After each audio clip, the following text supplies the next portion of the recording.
Hi everyone, this is Sailesh Ram, AsianCultureVulture.com. We're on the beach here at the Cannes Film Festival 2023 and I'm with Meenakshi Shedde, who's one of the jury members of the Semaine de la Critique, which is one of the official sidebar sections of the Cannes Film Festival.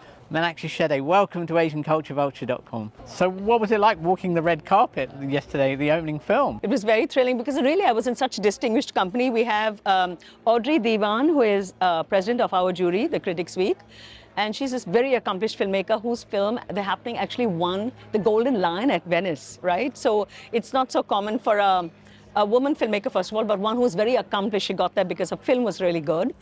And then there is Franz Rogowski, who's this very accomplished German actor, who's worked with Terence Malick and Christian Undine's film, Christian Petzold's film, Udine. And then there is Kim Yutani, who is director of programming at Sundance.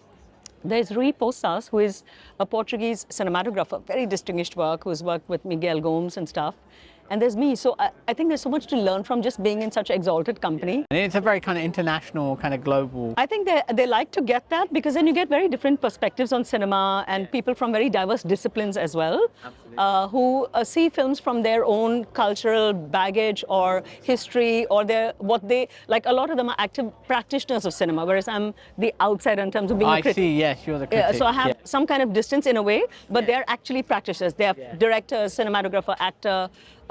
Kim Yutani is, of course, programming. So it's nice to be on both sides of the fence, so to speak. It is. And I think it makes for a real rich conversation. I'm really looking forward to what we call the Adda Baji after, right? For me, that's the big thing about loving cinema. It's not only looking at films, but for me, the richest part of that experience is having an Adda Baji after and hanging out and chatting about it and arguing for what you like and discovering things. I find it way more interesting when people disagree with you. It's so boring. Yeah, we all loved it. I mean, okay, like I roll. But when people really strongly disagree, I think that's fantastic because you hear a completely different point of view. And when it's passionately argued, it just makes it so much more interesting. And do you watch the films all together as a jury, or how does that work? They encourage this, which I really like.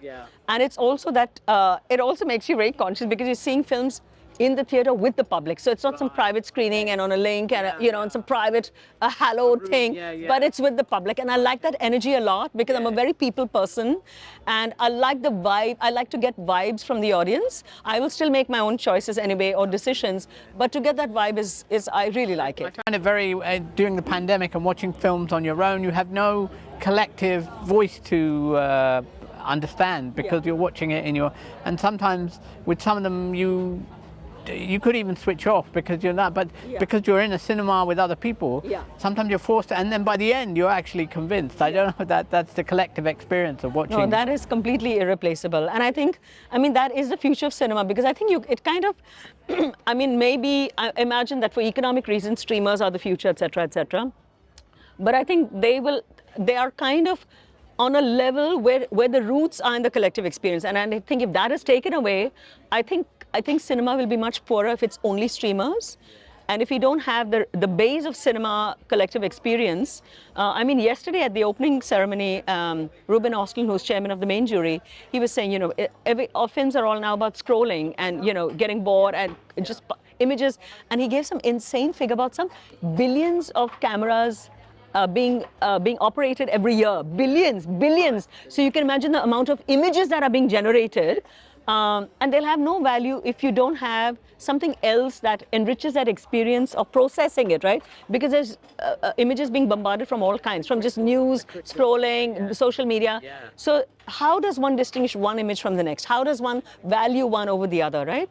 I think this kind of discussion or the hanging out or the collective experience, that adds immeasurably to the way you absorb those images and the way you're able to process it later, right? I think that is crucial. Otherwise, images are images. You brought up the spectrum of the streamers in India, which are very popular, and some people only watch films on their phone because they don't want to go to the cinema or they can't go to the cinema. So how do you see that tension between obviously the big going to the theatre, watching a film on a big screen, and then the accessibility of seeing anything from anywhere on your phone? So I think that brings us back to your previous question, and thank you for asking this question because it goes back to the collective experience. So I find that if people go to the streamers, I think the industry is going to be in big trouble, I feel, because a lot of the artists you talk to, a lot of the filmmakers you talk to, it's kind of mixed if they're on a streamer. You know, if their film goes onto a streamer, they have kind of mixed feelings about it. They're like, I mean, it's actually a mug's game, frankly. So, you don't have the big opening, you don't have the big box office, boom, boom, bang, or, you know, the audience, the buzz, because you'll actually never know if a film made zillions of crores or it was a dud. If it goes on a streamer, it's a completely opaque system. Nobody knows how many views. Nobody knows if it's a success or bombed. It's all terribly opaque. It operates on opacity. Its fundamental basis is opacity. Nobody shares any figure. For me, that is irrelevant. In my profession, figures are irrelevant. I'm not a producer. I'm not putting money. I don't give a damn if I see 10 million films which never made money. I don't care. I'm not the producer. Why do I care if something made money? Did anybody ask how much money did Satyajit Ray make or anybody else, right? Why is that? I find that very crude discussion that this film made this much box office. And how do you read the position of India within the Cannes Film Festival? Obviously, there are some in the official selection. You're on the jury. There are a lot of celebrities who come here. How is that, and how do other people react to when you say you're from India? Very good question. So I think the role has been evolving. I can tell you partly from my experience at Berlin, but also being here at Cannes. I feel so Indian cinema has a long history of, like, when sound had first come, like barely sound had just come in from around 1934. Sita was the first Indian film at the Venice Film Festival. So we have a 100-year history of Indian films being at A-list international festival. It's not new at all. So Cannes is not new in the game of having, they've all had Indian films over a long period of time. I think what we're tending to see now is when there are selections in individual sections, we're saying, oh, what are all the Indian films? And there's a whole bunch. We have Anurag Kashyap's Kennedy, which is in the midnight screening. We have Kanu Behl's Agra, which is in Director's Fortnight. There's a very interesting film, which is a Pakistani-Canadian film called In Flames by Zarar Khan, by a woman producer, Anam Abbas, from also Canadian Pakistani, which is really interesting, also in Director's Fortnight. I always like to look at South Asia, and I think India, yeah, that was one of my questions. Yes, so for this is very much also what I would count. There is Aribam Sam Sharma, Manipuri filmmaker, whose film Ishanu was shown around 1991 in Cannes already, and is shown this year in a restored form by Shivendra Singh Dangarpur of Film History Foundation. And there's Yuddhajit Basu's Name It's, which is a film in Marathi, very powerful film, which is in the La Cine Fondacia section, which is for film school entries. So that's a whole bouquet of films across sections. And then I'm on the jury of the Critics' Week. So I think across spectrum, we are quite a strong presence.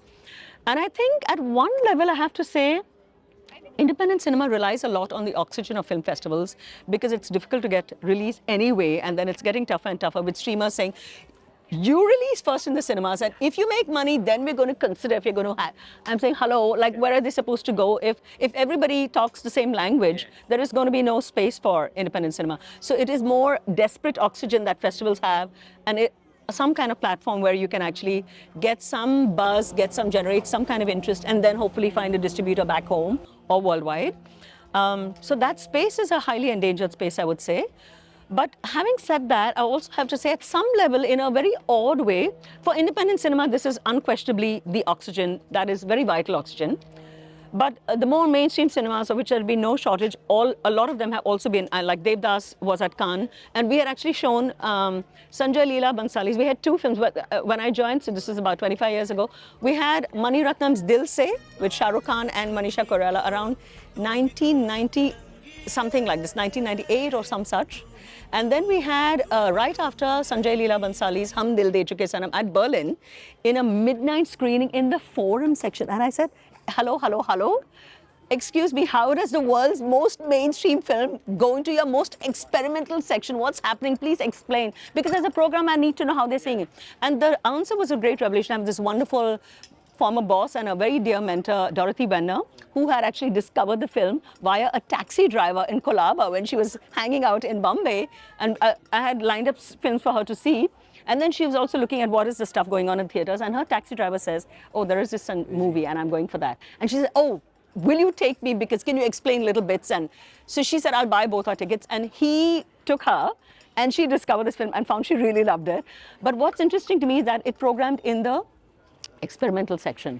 And I said, why is it there? So they said they wanted a festival audience to understand that Indian cinema is the only cinema in the whole planet where Hollywood is small change. After 120 years of being, I mean, this was 20 years, 25 years ago, but after 100 years of operating in India, the biggest studios, all the big American Hollywood studios are all in India, operating for 1 century.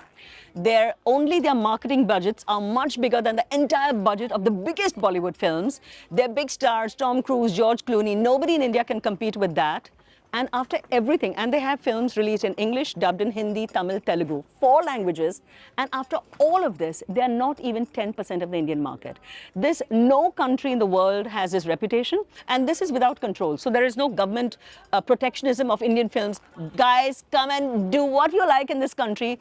But I think, so Indians really love Indian films, and I think that intense relationship is what keeps our film industry ticking. You do a lot of international programming, curating. How do you feel the diaspora connects with the film? Because there's a huge cultural connection between the diaspora and Indian films, basically. Yes. Films that come out of India. Yes. How, as a programmer and a curator, how do you read that?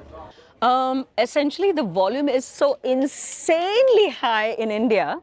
While out of personal interest, I keep track of a lot of diaspora films. There was this fantastic Nida Mahmood's Polite Society that just released, which also released theatrically in India, and I adored it. It was wonderful, really funny, and I loved how it was mocking Bollywood in this ultra-feminist way, and this Mar Dala, she's chopping fish. It was so cool, and it was just wonderful to find a British-Pakistani film who otherwise would find it very difficult to get released. Like Joyland has been in a couple of festivals, small, Dharamshala, Kalagoda, small little bits, but not on theatrical release. A film like Joyland, which won everything you could possibly do from the subcontinent and or USA. But a gorgeous film like that has not been theatrically released as such, right?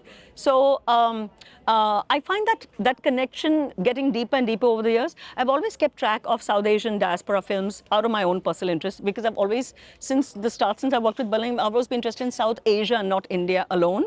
Well, it's fantastic meeting you and chatting. Thank you so much. Take care. Have a great festival. Thank you so much. Thank you.